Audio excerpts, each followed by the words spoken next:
तो लालू प्रसाद यादव की press conference देखी आपने। नीतीश हत्या के आरोपी देश को यह बताते हुए नीतीश पर सबसे बड़ा हमला लालू प्रसाद यादव ने यह कहते हुए किया कि नीतीश ने पहले ही मामला सेट कर लिया था बीजेपी और आरएसएस के साथ।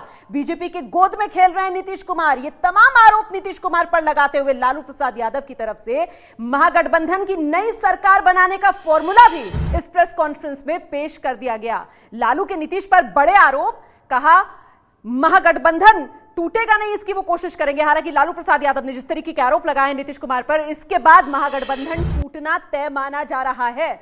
लालू का नीतीश पर बहुत बड़ा आरोप, जिसके बाद महागठबंधन टूटना तय माना जा रहा है। लालू ने नीतीश पर हत्या का आरोप होने का खुलासा किया।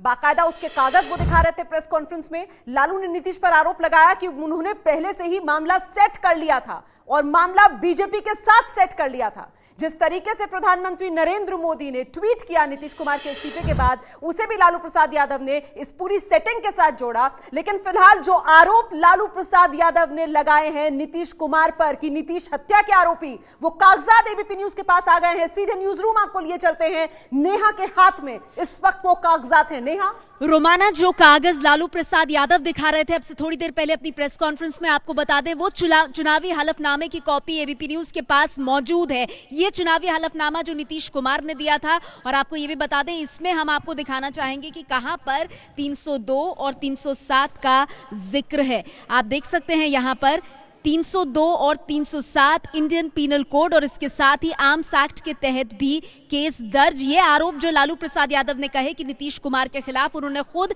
एमएलसी का चुनाव जब 2012 के लिए चुनावी हलफनामा दिया था उसमें इसका जिक्र किया था। और बाद में आपको बता दें 2009 में पटना हाईकोर्ट ने इस पर स्टे लगा दिया था और यही वजह है कि लालू प्रसाद यादव ने कहा है कि नीतीश कुमार को मालूम था वो बच नहीं पाएंगे। इसमें सजा 302 और 307 के तहत जो हम आपको डॉक्यूमेंट दिखा रहे हैं नीतीश कुमार का यह हलफनामा, इसमें आप साफ देख सकते हैं कि नीतीश कुमार ने जो अपना हलफनामा दिया है उसमें उन्होंने इस बात का जिक्र किया है कि इंडियन पीनल कोड की धारा 302 और 307 और सेक्शन 27 आर्म्स एक्ट का भी इसमें आप देख सकते हैं। और फिर किस तरह से जो बाढ़ की कोर्ट है उसने 2008 में एसीजीएम की जो रिपोर्ट थी उसको माना है।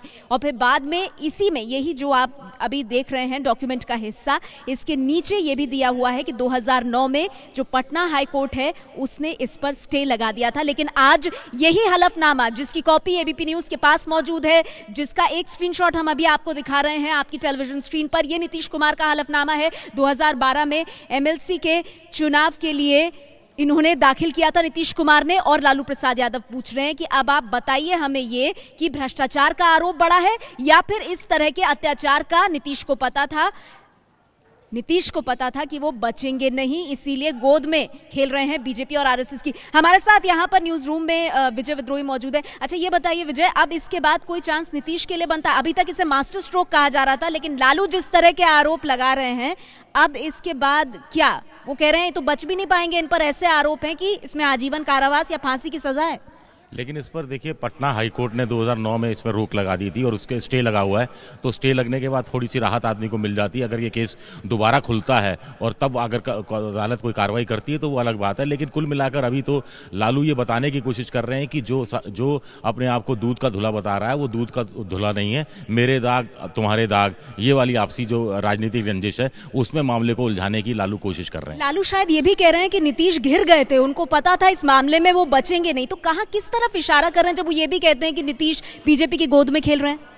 देखिए वो वही कहने की कोशिश कर रहे हैं जो वो पहले कुछ दिनों से कहते रहे हैं कि बीजेपी ने उनको फंसाया, बीजेपी ने लालू प्रसाद यादव को फंसाया, बीजेपी ने लालू प्रसाद यादव पे झूठे आरोप लगाए और अब उसी ट्रैप में लालू के अनुसार। चलिए, तो लालू भी अब लगातार पलटवार कर रहे हैं। और रोमाना, ये हमने चुनावी हलफनामा नीतीश कुमार का जो लालू प्रसाद यादव ने थोड़ी देर पहले प्रेस कॉन्फ्रेंस में दिखाया वो एबीपी न्यूज के पास मौजूद है।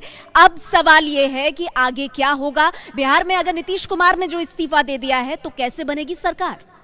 ये सबसे बड़ा सवाल है। और ये जो हलफनामा अभी आपने नेहा के हाथ में देखा, एबीपी न्यूज के पास जो हलफनामे की कॉपी है, देखिए इसी हलफनामे को दिखाकर लालू प्रसाद यादव ये पूछ रहे हैं नीतीश कुमार से कि कौन सा जीरो टॉलरेंस, कौन सी ईमानदारी। ऐसे में बड़ा सवाल यह कि बिहार में सरकार बनेगी कैसे, क्योंकि बहुमत के लिए जादुई आंकड़ा 122 का है। 122 विधायक चाहिए, किसी दल के पास बहुमत नहीं है। अभी महागठबंधन की सरकार थी जिसमें जेडीयू, आरजेडी, कांग्रेस तीनों मिलकर सरकार चला रहे थे। जेडीयू के पास 71 है, बीजेपी 53 विधायक है बीजेपी के पास। अगर साथ आ जाती है नीतीश कुमार की पार्टी जेडीयू के, तो फिर आंकड़ा 124 पर पहुंच जाएगा। मतलब सरकार बन सकती है एक बार फिर बिहार में नीतीश कुमार के नेतृत्व में। ये है एबीपी न्यूज, आपको रखे आगे।